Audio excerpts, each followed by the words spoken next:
Hello everybody and welcome to another top 5 board gaming video. Today's topic is all about scenario driven board games. Now this is something where I've talked about things kind of adjacent to this, where I've discussed things like narrative board games, story heavy games and things of that nature. But what I wanted to do today is talk more about games where you have a very particular setup and you are going in and doing whatever the thing is. And by and large, I try to avoid games that have sort of an overarching plot, because those are more the narrative storytelling games. I wanted to have something where you have more of a one-off idea. That said, anytime that you've got that sort of narrative arc, you can always take individual chunks out of it and consider it scenarios.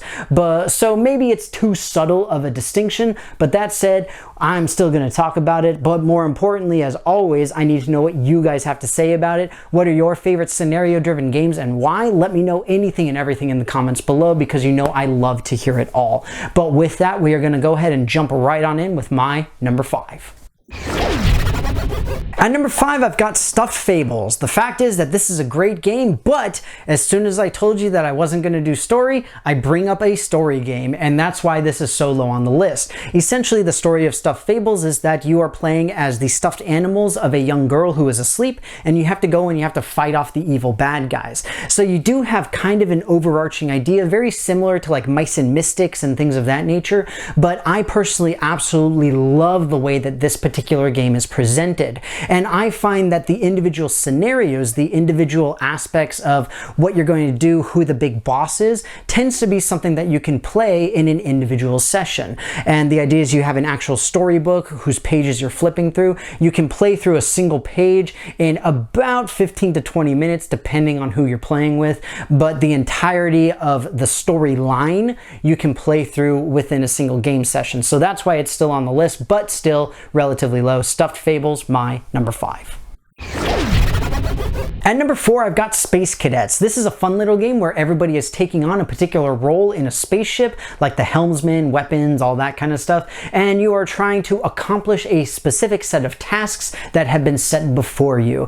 So it's very, very simple in terms of what you're trying to do, and that's why it's a little bit lower on the list. The scenario is presented without any sort of context, not that it's super necessary to have any, but it was essentially between this and then Space Alert. I really love Space Alert, but the fact is that it's a little bit harder to get access to, and you really have to have a CD player to play it, and who has a CD player now? But effectively, they're very similar in the context of you've got a ship out in space, you've got things going on that you have to fix. And so as far as the scenario is concerned, you do have this nice little confined box that you're in when you're playing through with Space Cadets, but the fact that it doesn't really have any context puts it lower on the list. All in all though, it is Space Cadets, my number 4. At number 3, I've got Betrayal at House on the Hill. This is a cooperative game, or at least it starts off cooperative, where everybody is exploring different tiles representing a house. And eventually an event occurs and somebody is now working against the group. Essentially, the scenario aspect comes at that time when somebody is now the bad guy. And effectively, the issue is that you don't necessarily know what the scenario is until it actually occurs. But at the same time, it is kind of interesting because you have that really suspenseful feeling, and you've got that kind of survival horror type of thing going on where you genuinely do not know what's going to happen. But that said, it can be kind of jarring, especially for the person who ends up being the bad guy, because you don't necessarily go into a fully cooperative game thinking, oh yeah, I get to work against everybody, this is gonna be fun. So it's, like I said, a little bit jarring, but it can be really fun as well, because you know, sometimes it's like, oh dang, we went and now I turned into a zombie, or whatever it happens to be, and now I control an army of zombies. So there's a lot of potential stuff to happen with this, and all of the scenarios are fairly unique, which makes it relatively fun in that context and for this list. So with that, Betrayal at House on the Hill is my number 3.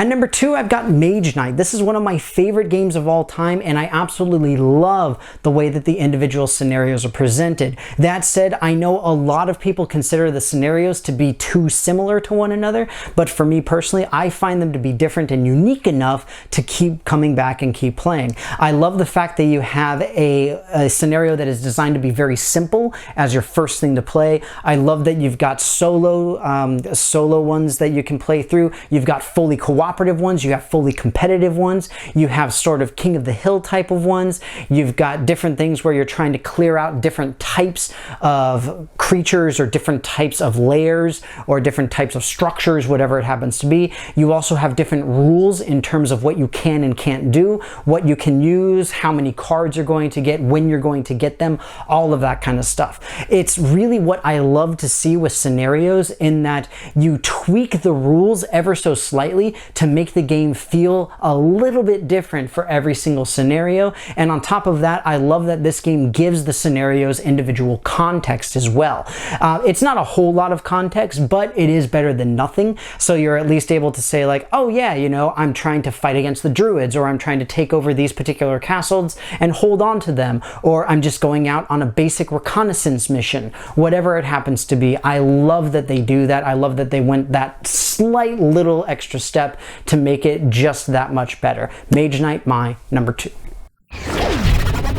At number 1, I've got Chronicles of Crime. The fact is that I am really torn on this game. It is still my number 1 because I love deductive reasoning in games, and the fact is that this is the one that has the most versatility in terms of scenarios that you can get. The problem is that you really have to use a companion app in order to make the game work, and the idea is that you're essentially scanning individual pieces of evidence to see what they say, what you learn at particular locations, and all of that kind of stuff. But the thing is that because of that, you can download new scenarios from the app and all this kind of thing, so you have effectively unlimited replayability so long as the publisher and the company is continually making new scenarios for it. But the idea being that you have a crime that has occurred, and it's up to you and your partners, the other players, to figure out who did it. I love the fact that it's heavily cooperative and heavily interactive.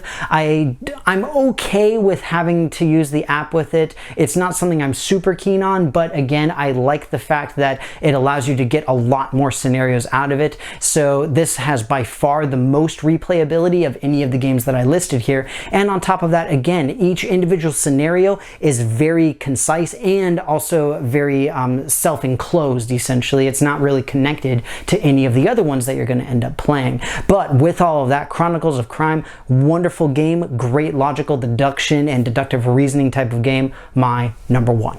Well, everybody, that's going to be it for me. I hope that you enjoyed this video on my top 5 favorite scenario-driven board games. Like I said, I tried, at least for the most part, to keep it away from sort of the overarching narrative type of board games, but it really is easy to take those and sort of slice them apart and say, well, these are individual scenarios. But the thing is that those are often very, very compelling when it comes to playing through the individual scenarios. So, of course, as always, I want to know what you guys have to think about this. What are your favorite scenario-driven games? I personally didn't touch on anything like skirmish games or war games or things like that. Would you consider those to be scenario games? Please let me know anything and everything you guys think in the comments below, because you know I love to hear it all. But that said, as always, if you haven't done so already, please take a look at all my various social media pages where you'll be able to interact with myself and my channel in a whole bunch of really fun ways. But with that, thank you very much again for being here and for watching my video. I hope that you enjoyed it, and I will see you next time.